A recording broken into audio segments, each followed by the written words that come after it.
Les gens, bibliquement parlant, diront, Seigneur, donne-moi de longs jours sur terre. Prévois de longs jours sur terre pour moi. Pas avoir une mort précoce ou accidentelle qui arrive comme ça de façon subite, mais que ce soit quelque chose que toi tu auras voulu, au temps où tu auras voulu. De longs jours sur terre. Mais il faut que ce soit de longs jours qui sont programmés correctement, où je vivrai sainement, où mes finances seront correctes, ou alors mon entourage sera bâti, que je ne subirai pas si ça. C'est autant de choses. Bref, c'est un long sujet, c'est un sujet prenant, hein, ça montre l'engouement d'ailleurs de la dernière vidéo où l'engouement est tellement énorme. C'est simplement pour dire, préparons notre retraite afin qu'elle ne soit pas pesante pour les gens autour de nous. Bien sûr, on a besoin d'eux, mais je veux dire, à force vraiment de t'agripper sur tes enfants, sur machin, forcément, tu vas le sentir si eux ne sont pas là. Tu vas le ressentir très mal, tu vas le prendre mal si eux ne sont pas là.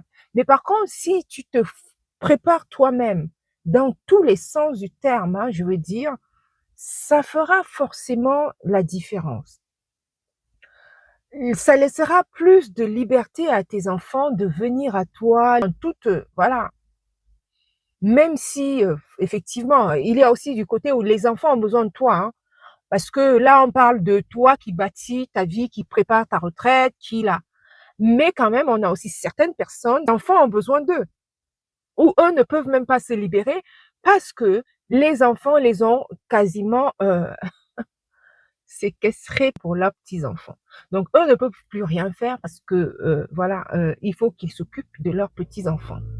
Mais généralement, les grands-parents le prennent très bien. Ça arrange toujours. Ça fait aussi une occupation, ça fait une continuité avec les enfants, un moment de transmission auprès des petits-enfants. Hein. Donc, c'est ça c'est quand même généralement bien pris en compte. Parce que même si aujourd'hui tu te décides à aller vivre ta retraite, par exemple, à Perpète en Afrique, alors que tu as fait passer toute ta vie en Occident, tu décides du jour au lendemain à aller la passer ensuite en Afrique, les enfants, les témoignages que nous avons, les enfants généralement le prennent un petit peu, voilà, préféreraient que tu ne rentres pas définitivement, mais que tu fasses par exemple la navette, pour eux également.